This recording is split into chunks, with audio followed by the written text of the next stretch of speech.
بسم اللہ الرحمن الرحیم۔ السلام علیکم ناظرین، کیسے ہیں آپ سب لوگ؟ امید کرتا ہوں سب ٹھیک ہوں گے، خوش ہوں گے اور خیر و عافیت سے ہوں گے۔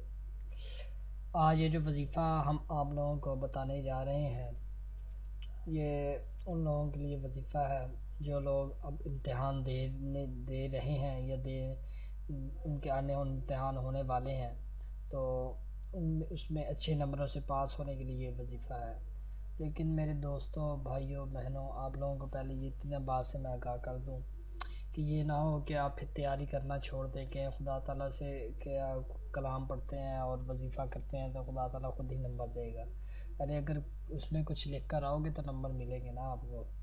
تو ذرا اس بات کا دھیان رکھیے گا آپ کہ آپ نے اپنی محنت کچھ خوب کرنی ہے۔ آپ چاہے امتحان سے ایک ماہ پہلے بھی دل لگا کر پڑھ لیں تو آپ کے نمبر اچھے آ سکتے ہیں۔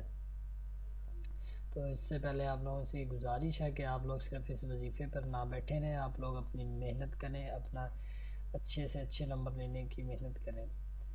تو اس کے بعد یہ وظیفہ کریں گے تو آپ لوگوں کے انشاءاللہ آپ کی جو بھی لکھ کر آئیں گے اس سے اچھے ہی نمبر آئیں گے۔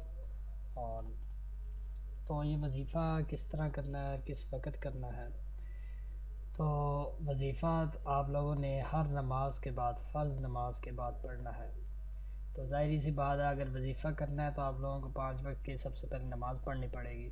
تو نماز جب آپ فرض نماز کے بعد پڑھ لیں گے، اس کے بعد آپ لوگوں نے 3 بار درود ابراہیمی نماز والا درود پاک،